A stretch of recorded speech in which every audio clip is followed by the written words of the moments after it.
Welcome to Elizabeth Reads. We are reading A Place Called Perfect. We are on chapter 16, The Warning. "What's going on, boy?" Violet said, her voice barely a whisper. They'd been sitting side by side in the darkness, too shaken to talk. Boy didn't answer. "I mean, what is that stuff in the jars?" she mumbled, mainly to herself. "I don't know, Violet," Boy said, shaking his head. "But what was it you said about Bungalow taking your glasses?" "He put them in a machine and it made a noise," she nodded weakly, "just like the noise we heard a few minutes ago. So there's some sort of link between the watchers, the glasses, and these jars. And the archers," he almost whispered. Violet didn't reply, lost in thought. The glow of the jars added a sinister air to their gloomy mood. "But everyone trusts them, Violet," Boy piped up angrily. "They love the archers here. They even have streets named after them. I never really suspected them. I mean, I thought they were creepy, but I still blamed everything on the watchers. Maybe they're in this together." "I'm sure the archers have my dad," Violet quivered.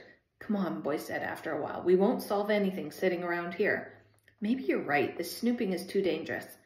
Violet hesitated. Seeing her name on the jar had unsettled her. "But we can't let this go now," Boy insisted. "We have to follow George. It might lead us to your dad. At least then you'll be back together and your family can escape from Perfect." "What about you? Where will you go?" "I'll be fine," Boy smiled, though it didn't quite reach his eyes. Violet nodded. She trusted him. Boy was almost her best friend already, and she needed his encouragement now that she wasn't feeling so brave. George had disappeared through a door at the bottom of the room, but now the pair stood in front of a brick wall, feeling confused. "It's a dead end," Boy stated, puzzled. "I definitely heard a door bang when he went," Violet said. "Me too," Boy agreed, staring at the wall in front of them. He thought for a moment and then straightened up and ran at it. He had to bite his tongue to stop from crying out in pain as he slammed into solid brick. "Well, that was a great idea," Violet mocked. "Can you think of a better one?" Boy snapped, cradling his shoulder. "Actually, yes, I can," Violet answered, running her hands along the wall. "I bet it's hidden somehow, like the door from the Archer's opticians into their library." Her fingers slipped across a loose brick. She pushed it, and the brick sprung out from the wall like a handle. Violet glanced at Boy and smiled. She turned the handle, and the wall gave way to a landing behind. They entered quickly and gently closed the door behind them. They were standing in what looked like an ancient passageway, a circular tunnel made from solid squares of rock. A spiral stone staircase lit by a flickering flame of a wall-mounted torch led off to the left. Quickly, Boy grabbed the torch from its perch and began to descend the stairs. "The only way is down," he whispered. Violet nodded and followed close behind. Her earlier bravery was now being tested.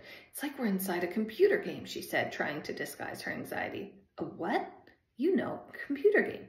You must have played some when you lived in Perfect." Boy fell silent. What had she said this time? How could talking about computer games upset anyone? "Did I say something wrong?" she asked, confused. "Don't you like computer games?" "I don't know what a computer game is." "Oh, is that all? Are they not allowed in Perfect?"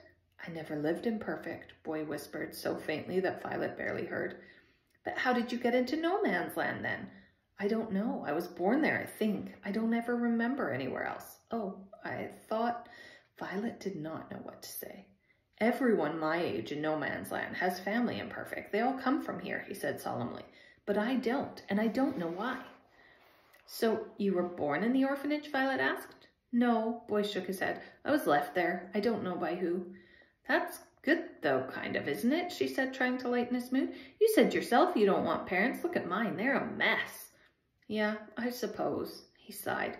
"Who wants to be told what to do all the time?" Suddenly, Boy froze and pushed Violet against the cold stone. He brought the flame round to his face and put a finger to his lips and then pointed down the stairwell. A chilling cry echoed up from below.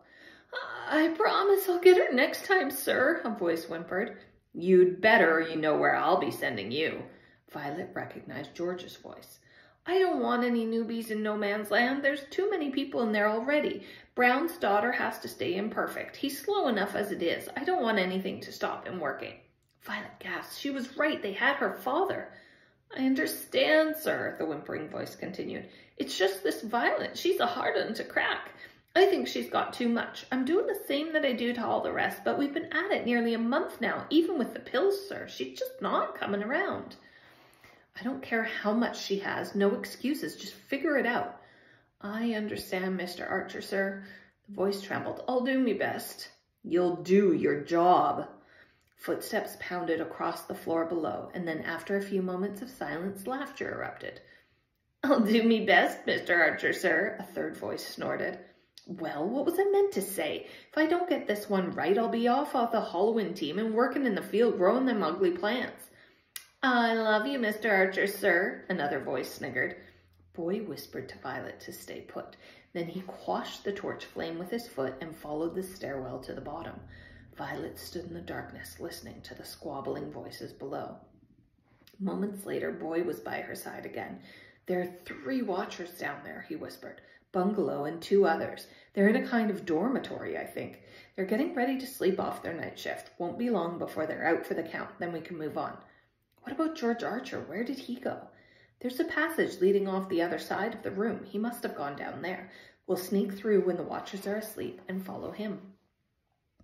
Violet shivered as she waited on the step, her head swimming in terrifying thoughts. What was the watcher talking about? What did she have too much of? And what did the Archers want her dad to fix?